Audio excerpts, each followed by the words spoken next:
Assalamualaikum warahmatullahi wabarakatuh.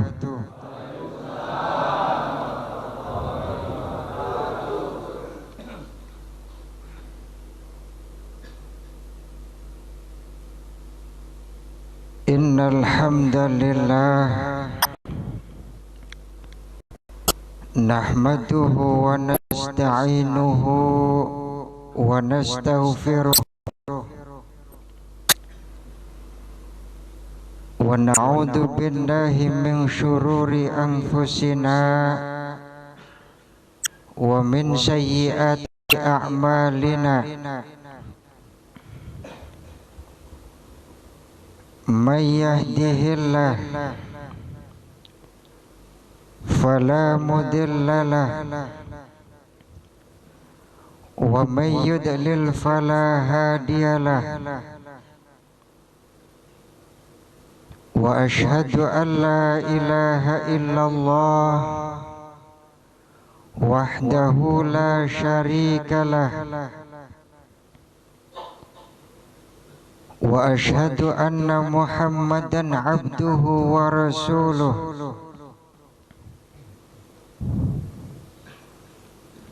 Qala Allah ta'ala fil Qur'anil Karim, a'udzu billahi minasy syaithanir rajim. Bismillahirrahmanirrahim. Laqad kana lakum fi rasulillahi uswatun hasanah liman kana yarjullaha wal yawmal akhira wa dzakarallaha katsira. Wa qala aidan qul hal unabbi'ukum bil akhsarina a'mala alladzina dhalla sa'yuhum fil hayatid dunya wa hum yahsabuna annahum yuhsinuna sun'a.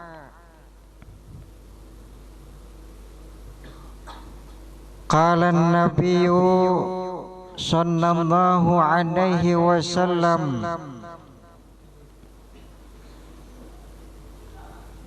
innama bu'ithtu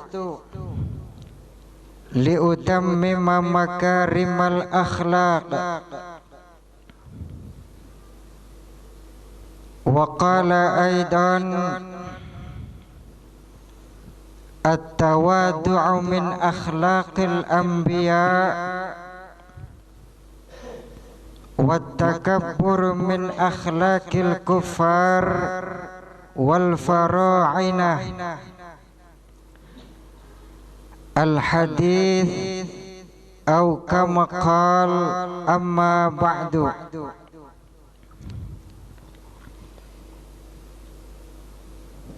Yang terhormat, yang saya muliakan, yang saya taati fatwa-fatwanya para alim ulama dimanapun berada, yang terhormat para pejabat Bank BNI, Bank Negara Indonesia, yang saat ini bisa menyempatkan untuk hadir, untuk duduk sama-sama di majelis ini, yang saya hormati segenap Dewan Pendekar Ma'rifat Billah di seluruh tanah air yang saya sayangi dan yang tidak ketinggalan, yang selalu saya rindukan, para pilot becak yang tergabung dalam pengajian PBB Paguyuban Becak Beriman Kabupaten Jombang, yang sore hari ini juga bisa menyempatkan diri hadir dan sama-sama duduk di majelis yang mulia ini.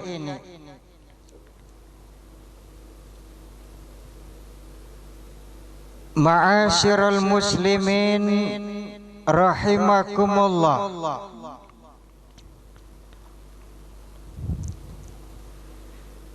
Seorang jawara dan pahlawan dunia yang dalam perjuangan dakwahnya banyak mendapatkan tantangan dan rintangan. Beliau dicaci maki oleh manusia. Beliau dihina dan difitnah. Beliau dianggap sebagai orang yang gila. Bahkan beliau digerebek rumahnya serta diancam hendak dibunuh oleh orang-orang kafir jahiliyah di zamannya.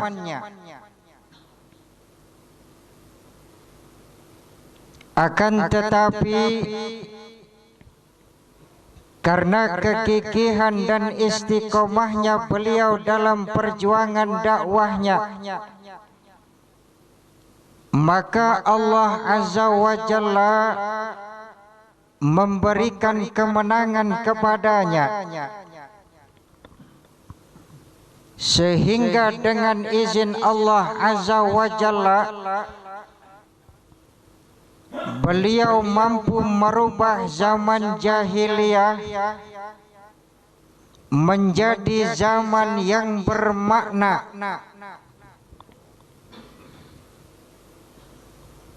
Beliau mampu menyadarkan para penyembah berhala sehingga menjadi manusia yang hanya mengesahkan Allah Azza wa Jalla.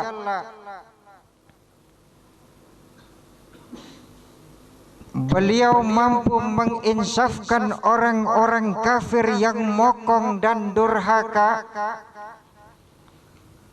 sehingga menjadi manusia yang berakhlakul karimah.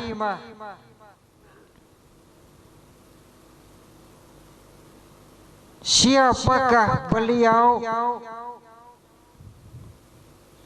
Jackie Chan? Bukan.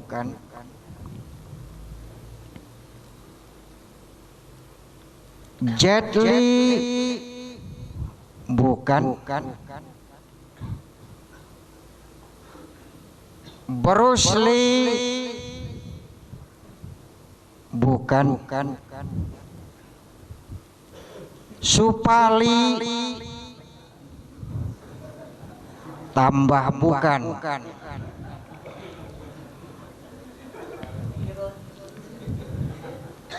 Kirun katanya.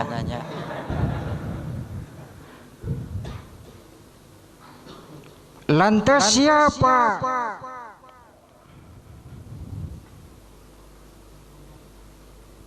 Beliau adalah seorang nabi yang mulia. Beliau adalah seorang nabi yang sering menetes air matanya dikala risau memikirkan keselamatan umatnya. Beliau adalah Nabi besar, Baginda Muhammad Rasulullah sallallahu alaihi wasallam.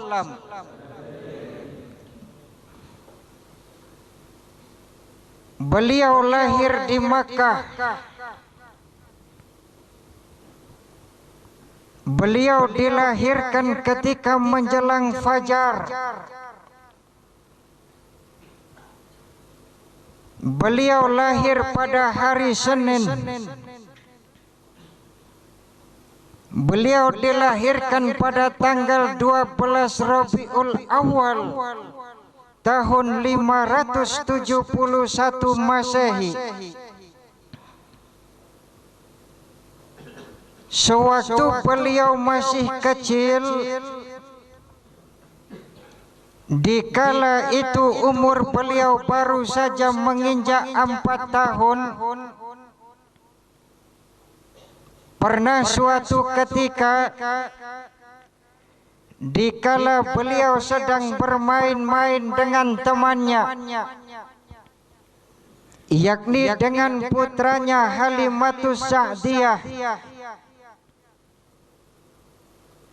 dalam keadaan sedang asik-asiknya bermain, tiba-tiba beliau didatangi oleh 2 malaikat utusan Allah Azza wa Jalla. Beliau dihampiri, beliau dibawa, beliau ditelentangkan badannya, kemudian beliau dibelah dadanya. Setelah itu kemudian diambil hatinya. Dari hati itu diambil segumpal darah kotor yang berwarna hitam, kemudian dibuang oleh malaikat tersebut. Lantas setelah itu hati Baginda Muhammad dicuci dengan air yang jernih. Hati beliau dicuci sampai benar-benar bersih oleh kedua malaikat utusan Allah Azza wa Jalla tadi. Setelah hatinya bersih, kemudian hati itu dikembalikan lagi ke dalam rongga tubuh beliau. Hati itu dikembalikan lagi pada posisinya yang semula. Lantas malaikat tersebut mengusap dadanya, sehingga dada yang tadinya robek karena dibelah tertutup kembali dan tidak ada bekasnya secari pun setelah diusap oleh malaikat utusan Allah Azza wa Jalla tadi.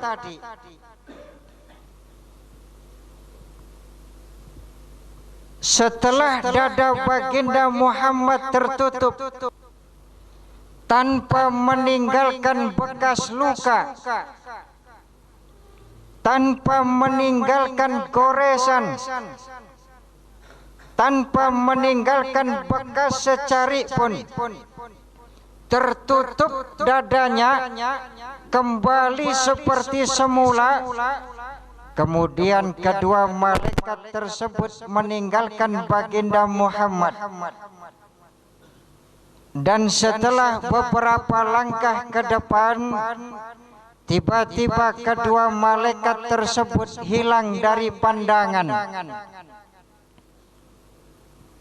Inilah yang merupakan salah satu tanda bahwa kelak Muhammad yang masih kecil ini nantinya akan menjadi seorang nabi yang mulia,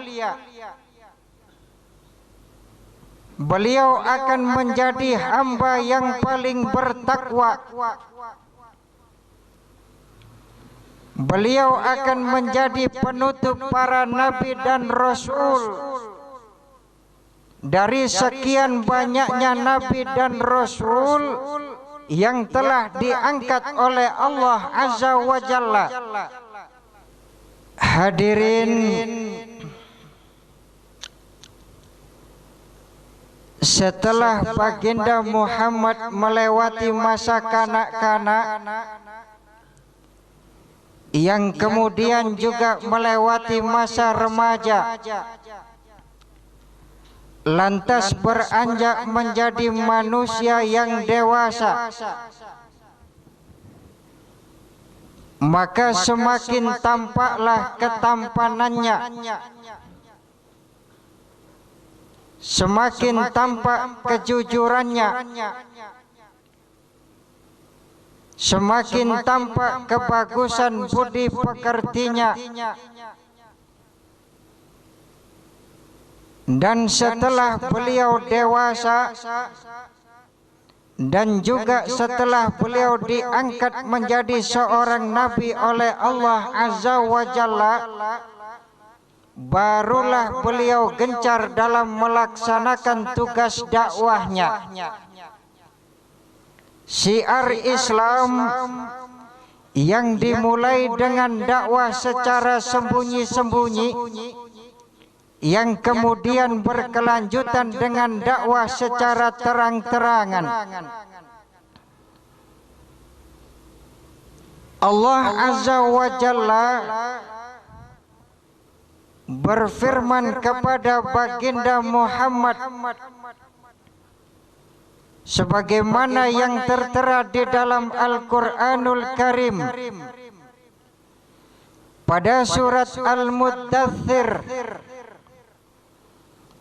Di situ Allah katakan, "Kum fa'anzir," bangkit dan berilah peringatan.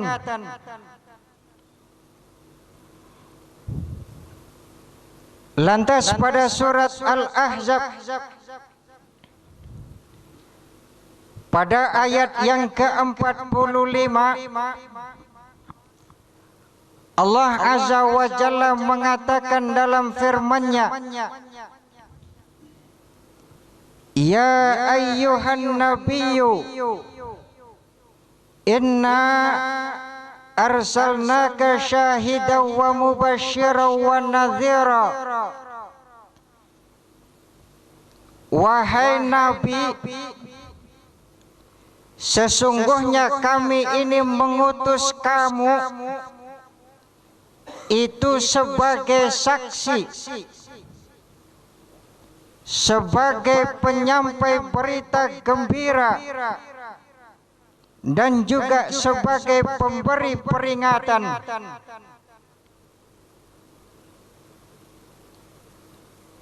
Lantas pada surat An-Nahl Allah Azza wa Jalla juga mengatakan dalam firman-Nya, "Ud'u ila sabili rabbika bil hikmati wal mau'izatil hasanah wajadilhum billati hiya ahsan." Serulah manusia itu kepada Tuhanmu dengan hikmah dan pelajaran yang baik, dan bantahlah mereka dengan cara yang baik pula.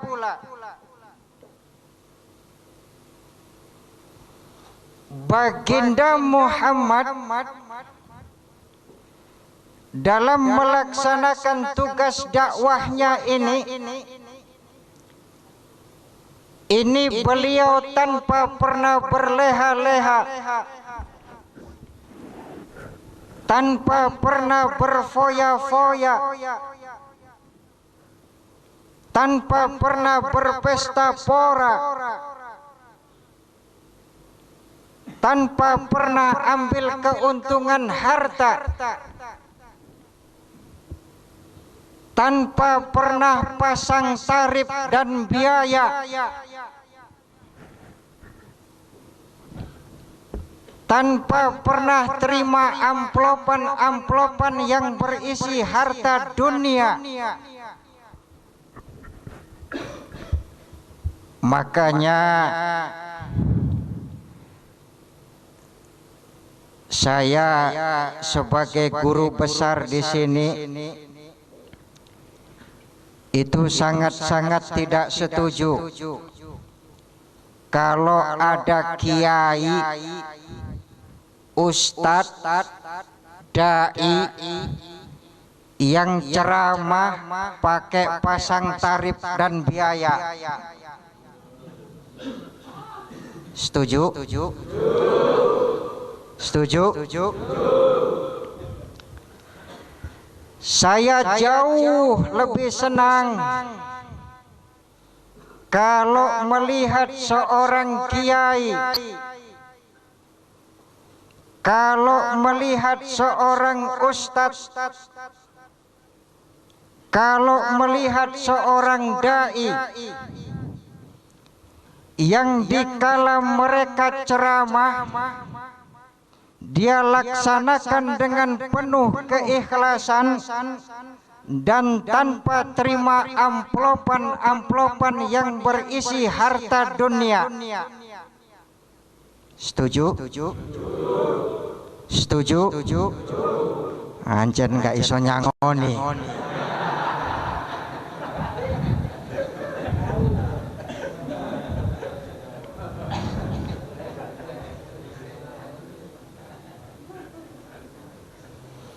Sebab apa? Ini rahasianya, saya kasih tahu. Pak, Nabi itu kalau dakwah, Nabi itu kalau ceramah itu nggak pernah terima dana. Nabi itu kalau ceramah beliau itu keluar dana, bukan menerima dana. Jelas? Jelas? Saya ulangi lagi. Ini untuk semuanya, tidak hanya yang hadir di sini. Baginda Rasulullah sallallahu alaihi wasallam, beliau itu dalam dakwahnya, beliau itu dalam ceramahnya, di mana saja mereka dakwah, di mana saja beliau ceramah, di mana saja beliau menyampaikan agama, itu beliau keluar dana, bukan menerima dana. Jelas? Jelas? Setuju? Setuju?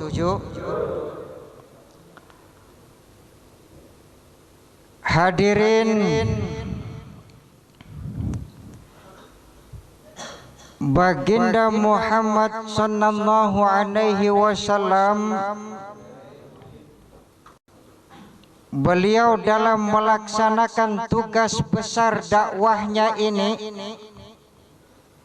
itu beliau laksanakan dengan keikhlasan dan tanpa terima amplopan. Beliau laksanakan penuh keikhlasan tanpa terima amplopan. Makanya pantas kalau beliau itu adalah orang yang paling besar dalam dakwahnya. Beliau adalah orang yang paling besar dalam jihadnya. Beliau adalah orang yang paling besar dalam pengorbanan perjuangan agamanya. Dulu di zaman baginda Muhammad di Makkah itu pernah kedatangan seorang raja yang bernama Habib bin Malik. Beliau Raja Syam. Beliau datang ke Makkah karena memenuhi undangan tokoh-tokoh Makkah, termasuk diantaranya Abu Jahal. Raja ini datang ke Makkah dikawal pasukannya sebanyak 12.000 orang. Saya nggak bisa bayangin itu kalau masak petiknya berapa, kalau goreng tempenya berapa, untuk menjamu seorang raja dan 12.000 orang pasukannya. Ketika raja ini sampai di Makkah, disambut oleh tokoh-tokoh Makkah, termasuk diantaranya Abu Jahal. Abu Jahal bilang sama rajanya, "Tuan Raja, di Makkah ini sedang goyah. Ini karena ada satu orang yang agak miring, dia ngaku nabi." Emang orangnya mana? Kalau Tuan Raja mau, saya panggilin nanti. Baik, panggil dia ke sini. Kemudian satu utusan menghadap baginda Nabi dan memberitahu kalau Nabi dipanggil oleh Raja Habib bin Malik. Dengar ini, para sahabat banyak yang nangis. Dia bilang, "Ya Rasul, jangan datang. Raja Habib bin Malik itu orangnya berangasan. Kalau nekek beneran, kalau bunuh beneran. Sudahlah, jangan datang." Tapi baginda Nabi mencoba menenangkan mereka. Kata baginda Nabi, "Tenang. Saya akan datang ke sana dan saya pasti nggak sendiri. Innallaha ma'ana. Allah akan bersama saya. Allah bersama kami. Allah bersama kamu semua. Nggak usah takut, saya akan datang." Kemudian Nabi berangkat didampingi oleh Abu Bakar As-Siddiq dan istri tercintanya Khadijah. Ketika sampai di depan raja, baginda Rasul disuruh duduk. "Kamu yang namanya Muhammad?" "Betul, Tuan Raja." "Kamu yang ngaku nabi?" "Betul." "Kamu yang di sini dibilang orang miring?" "Enggak tahu."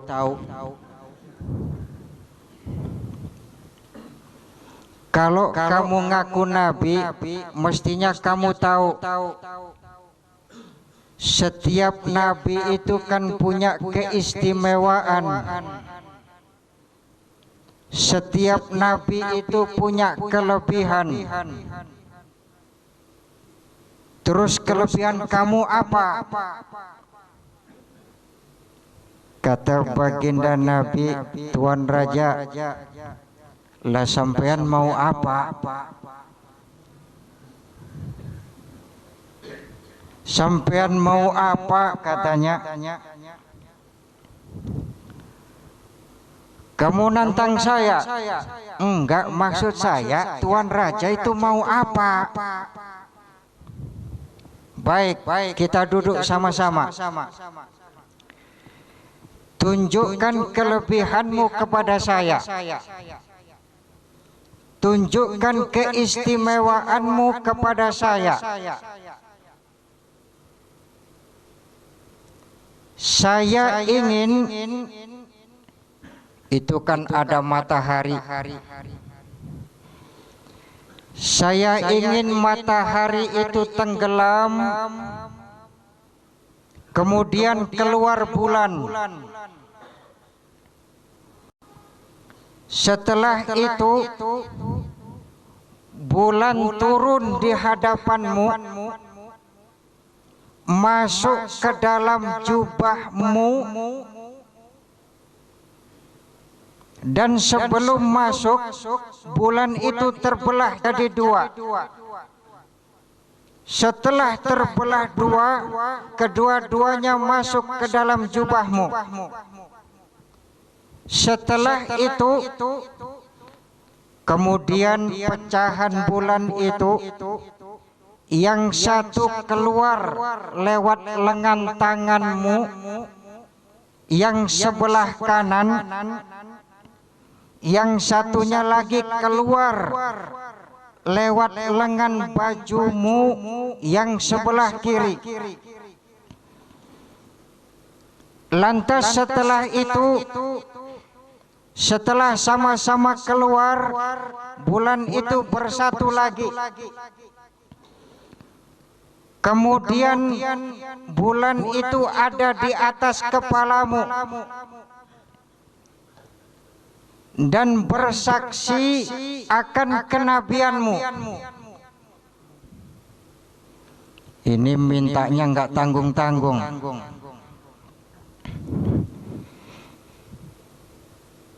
Setelah itu kata baginda Nabi, Tuan Raja, jenengan raja cerewet juga. Kalau saya bisa lakukan itu semua dengan izin Allah, apa Tuan mau ikut ajaran saya? Apa Tuan Raja mau masuk Islam saat ini juga? Tergantung nanti. Kemudian Nabi mohon izin untuk berjalan ke atas gunung. Di atas gunung itu kemudian Nabi sholat 2 rakaat. Selesai sholat 2 rakaat, malaikat Jibril turun yang didampingi dan dikawal dengan 12.000 malaikat turun ke bumi. Kata malaikat Jibril, Muhammad, enggak usah takut. Allah sudah tahu semua apa yang diminta Raja Brangasan itu. Enggak usah takut. Kamu balik kepada Raja, nanti Allah yang akan ngatur semua. Setelah dengar berita dari malaikat Jibril ini, baginda Rasul turun dari gunung dengan hati yang girang menghadap sang raja. Kemudian setelah berkumpul semuanya, termasuk juga Abu Jahal, tiba-tiba matahari itu tenggelam. Setelah matahari itu tenggelam, kemudian tiba-tiba muncul bulan. Kemudian bulan itu ditunjuk oleh Nabi. Setelah ditunjuk, bulan itu turun dan berada di hadapan baginda Muhammad. Bulan itu bergerak-gerak, kemudian terbelah jadi dua. Setelah itu kedua-duanya masuk ke dalam jubah baginda Muhammad. Lantas yang satu keluar dari lengan sebelah kanan dan pecahan yang satunya lagi keluar dari lengan sebelah kiri. Kemudian bulan itu bersatu di atas kepala baginda Nabi Muhammad. Setelah itu bulan itu berucap, asyhadu an la ilaha illallah wa asyhadu anna Muhammadar Rasulullah. Raja Habib bin Malik tercenung. Ada bulan gerak-gerak, kemudian berucap, yang diucapkan kalimat tauhid. Dia tercenung, melongo, karo bahasa jomplangan, melongo katanya.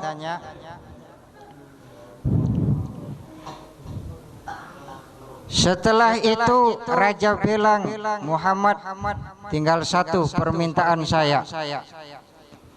Sekarang kamu tebak apa yang saat ini terbesit dalam hati dan pikiran saya.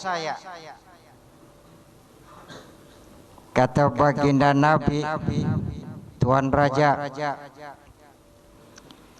Tuan punya anak putri, masih perawan, cantik. Saya nggak punya mata, dia nggak punya tangan, dan juga nggak punya kaki. Kakinya dua-duanya nggak ada, tangannya dua-duanya nggak ada, matanya juga nggak ada.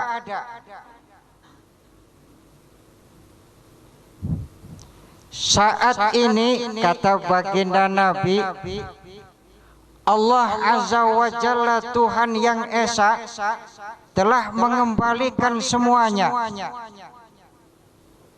Allah kembalikan matanya, Allah kembalikan tangannya, Allah kembalikan kedua kakinya, dan Allah sempurnakan semua anggota badannya. Dengar ini, raja melongo lagi. Setelah itu dia berucap, wah kalau begini mah nggak ada sifat-sifat dusta dari Nabi seorang yang seperti ini. Tidak ada kebohongan dari seorang Nabi yang jujur seperti ini. Maka saat ini juga asyhadu an la ilaha illallah wa asyhadu anna Muhammadar Rasulullah. Saya bersaksi bahwa tidak ada Tuhan selain Allah, dan baginda Muhammad itu memang benar-benar utusan Allah Azza wa Jalla. Rajanya masuk Islam, 12.000 pasukannya mengucapkan syahadat semuanya. Asyhadu an la ilaha illallah wa asyhadu anna Muhammadar Rasulullah. Saya bersaksi tidak ada Tuhan selain Allah, dan saya bersaksi bahwa Muhammad itu benar-benar utusan Allah. Saat itu juga raja dan 12.000 pasukannya, mereka semua masuk ke dalam agama Islam. Abu Jahal, Tuan Raja, apa jenengan percaya sama dukun kayak begini? Apa jenengan percaya sama tukang sihir kayak begini? Ah, ini mah sihirnya Muhammad. Katanya raja, Abu Jahal, I no reckon you. Aku mulai. Raja terus pulang. Dia balik ke Syam. Sesampainya di istana, baru saja masuk istana, disambut oleh putrinya yang tadinya nggak punya tangan, nggak punya kaki, nggak punya mata. Putrinya tiba-tiba nyambut di istana. Ketika abahnya datang, "Abah, asyhadu an la ilaha illallah wa asyhadu anna Muhammadar Rasulullah." Abahnya tersenyum, melongo lagi. Kata abahnya, "Nak, siapa yang ngajarin kamu ucapan itu?" Putrinya bilang, "Sesungguhnya ketika saya tidur saya mimpi. Saya didatangi oleh seorang laki-laki. Kemudian laki-laki itu bilang, saat ini abahmu Habib bin Malik, beliau sudah masuk Islam dan mengikuti ajaran Muhammad. Kalau kamu juga mau masuk Islam, kalau kamu mau mengikuti ajaran Muhammad, saat ini juga akan saya kembalikan kedua matamu, akan saya kembalikan kedua kakimu, akan saya kembalikan kedua tanganmu, akan saya kembalikan semua apa yang kurang dalam tubuhmu dengan izin Allah Azza wa Jalla."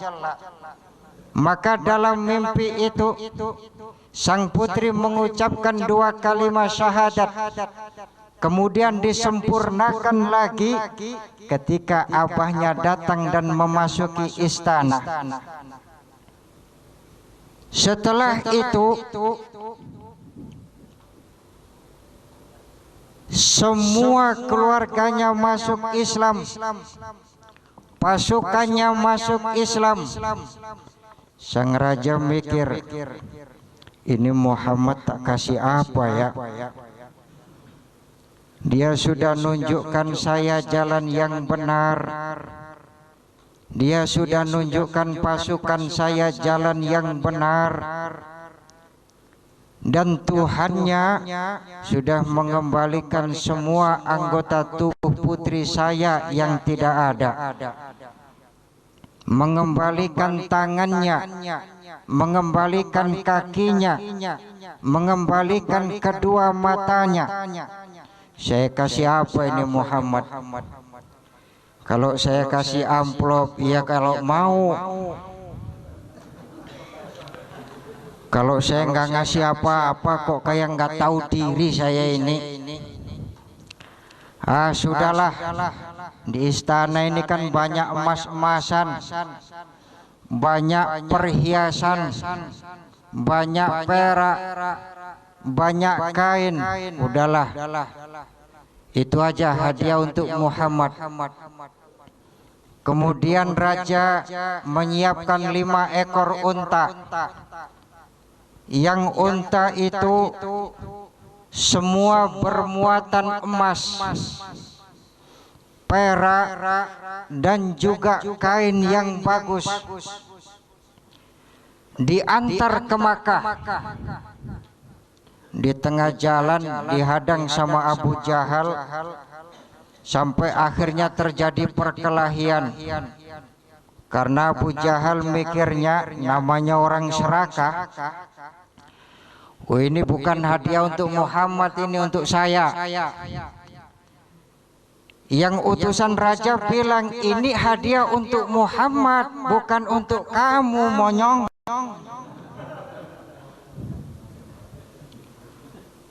Katanya Abu Jahal, banyak omong lo. Ditonjok utusannya. Terjadi baku hantam. Sampai akhirnya tokoh-tokoh Makkah datang. Sudahlah, gini saja, kita tanya ontanya saja. Dia nanti ngomongnya apa? Muatannya ini untuk Abu Jahal apa untuk Muhammad?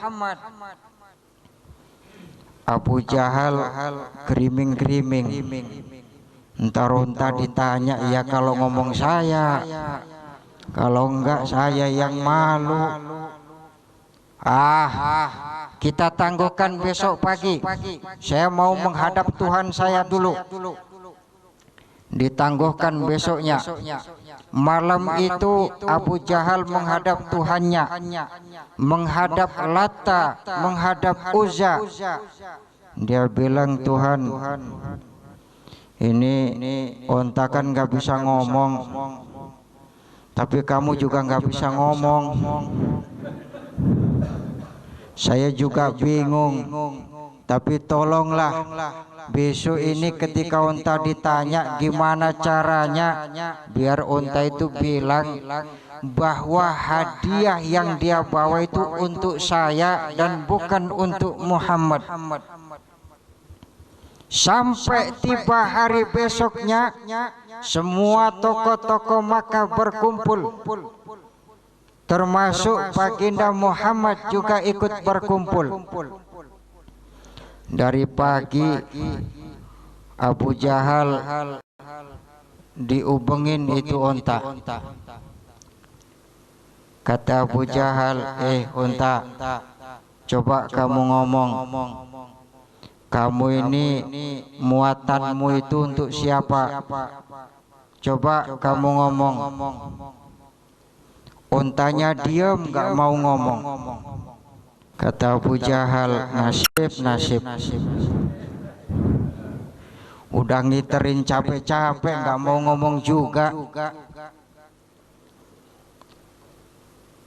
Salah seorang tokoh Makkah bilang, Abu Jahal, sudah, kamu mah kelamaan. Sekarang biar ganti Muhammad. Baginda Nabi berjalan menghampiri onta itu. Kata baginda Nabi, onta, saya tahu kamu makhluk biasa, nggak bisa ngomong.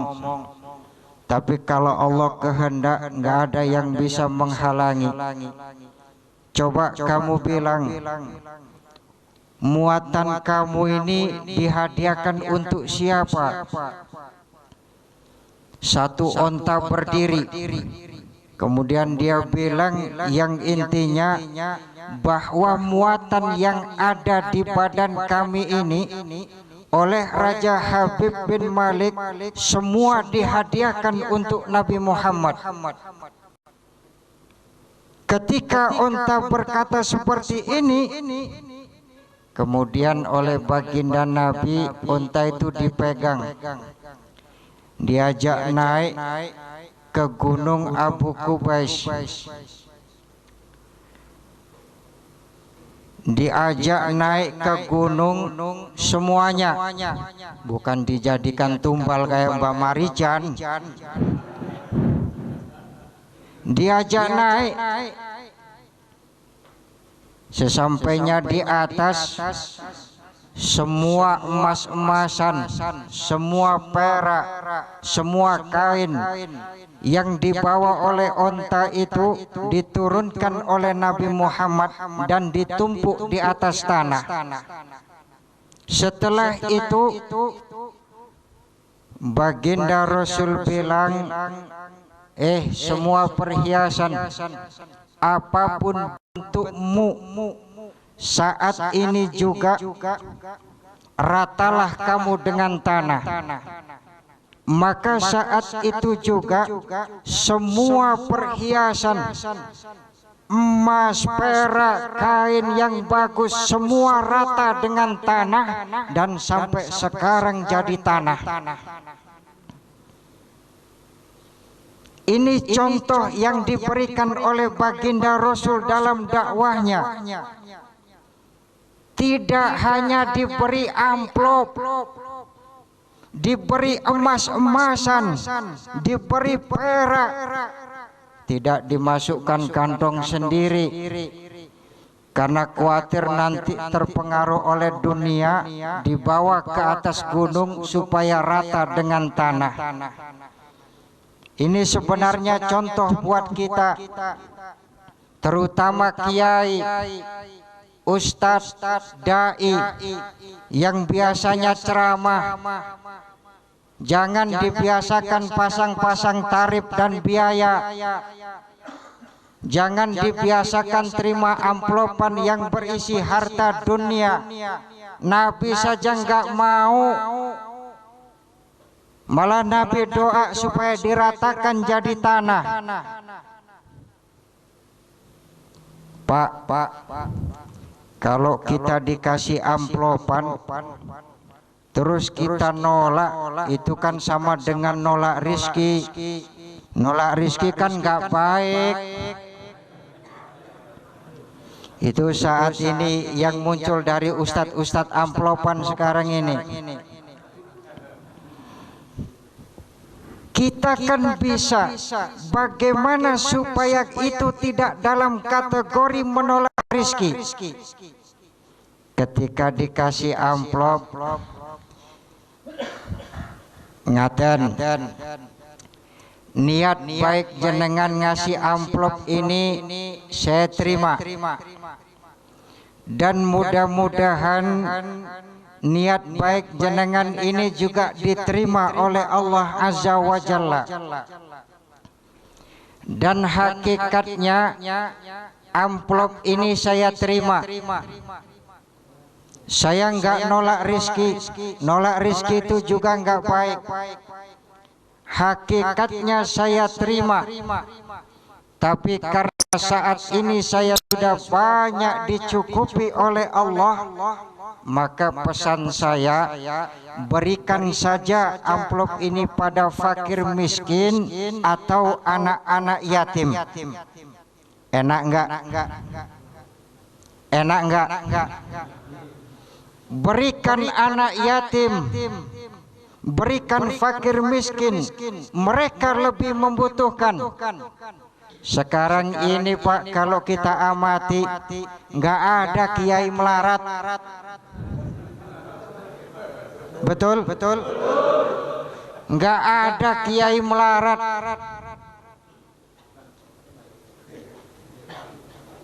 Tapi kenapa mereka lebih mengutamakan sakunya daripada anak-anak yatim yang terlantar di mana-mana?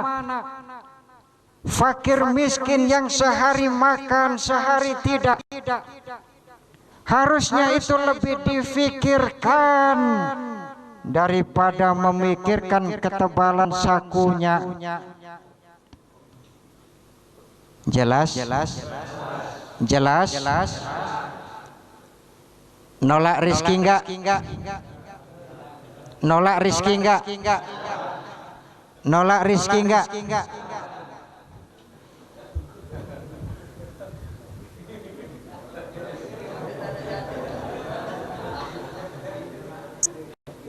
Ini kadang yang saya pikirkan, ya Allah, mbok jauh kalau dikasih amplopan dibagi-bagi di jomplangan. Saya enggak bilang baginya di sini loh ya, baginya di jomplangan. Karena kalau bagi di sini orang kadang gedabrus. Kemarin ini ada kontraktor bilang tentang pembangunan taman sebelah ini, nggak berani bangun karena takut kesurupan jin. Saya bilang, oh ini jinnya ada di sebelah sini, ini ada di sebelah sini, bukan medeni. Saya ngasih tahu.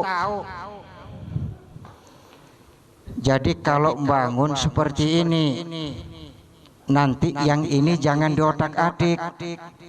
Dia bilang, Yai, saya terima kasih dikasih tahu. Terus sekarang saya ngasih imbalan apa sama Yai? Berapa saya harus ngasih Yai? Saya bilang nggak usah. Ma'rifat billah, alhamdulillah, sampai saat ini sudah banyak dicukupi oleh Allah.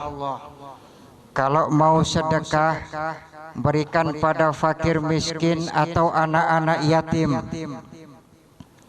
Dia bilang, ya sudahlah Yai, itu kan ada pengajian tukang becak.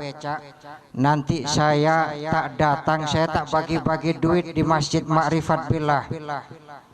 Sudah bilang seperti itu sama Acu dan saya juga. Mau bagi duit, pas hari hanya getaprus.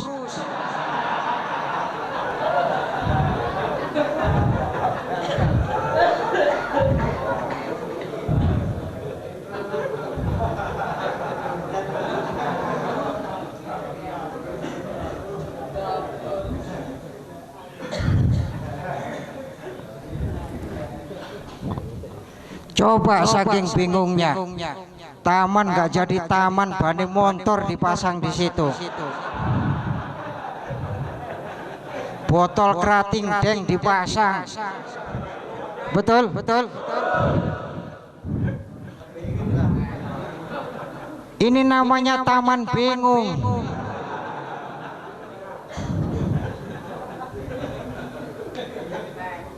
Ayo, saya menghimbau kepada para kiai, para ustadz, para dai, kita dakwah sebagaimana dakwah yang dilakukan oleh baginda Nabi. Kita dakwah dengan pengorbanan dana dan bukan dakwah untuk cari dana. Jelas? Jelas? Hadirin, sifat dakwah inilah yang menjadikan Islam ini tersebar di mana-mana. Dan dengan dakwah inilah Islam menjadi maju. Terutama di akhir zaman ini memang dibutuhkan agama untuk maju ke depan. Sebagaimana yang pernah dikatakan oleh ulama barat. Beliau adalah Maulana Muhammad As'ad. Dalam salah satu fatwanya, beliau pernah berkata, the human being with all the intricate mechanism of his soul. Ada kiai ngomong bahasa Inggris mesam-mesem.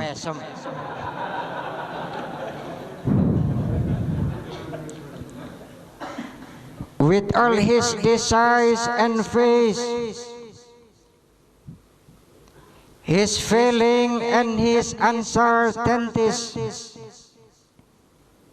sees himself faced by a nature in which bounty and cruelty,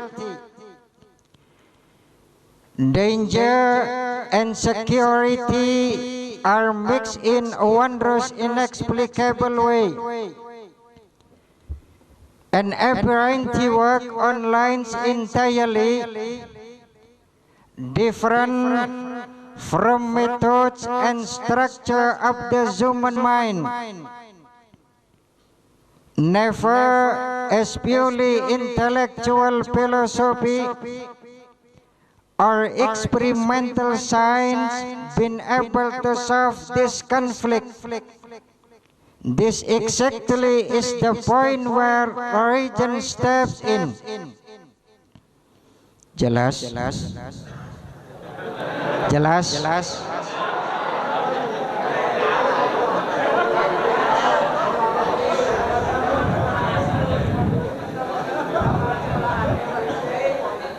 Katanya yang pojokan, otok.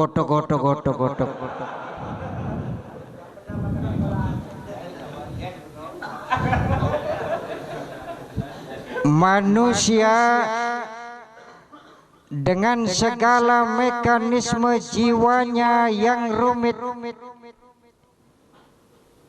dengan segala hasrat-hasrat dan ketakutannya, perasaan dan ketidakpastian spekulatifnya, melihat dirinya dihadapkan pada suatu alam yang mana kemurahan dan kekejaman, bahaya dan ketentraman telah tercampur aduk menjadi satu cara yang dahsyat yang tidak teruraikan. An apparently work on lines entirely different from methods and structure of the human mind, dan nampaknya telah bekerja pada garis-garis yang berbeda dari metode dan struktur alam pikiran manusia. Never as purely intellectual philosophy or experimental science been able to solve this conflict. Falsafah intelektual murni maupun ilmu pengetahuan yang bersifat eksperimental tidak pernah sanggup memecahkan konflik semacam ini.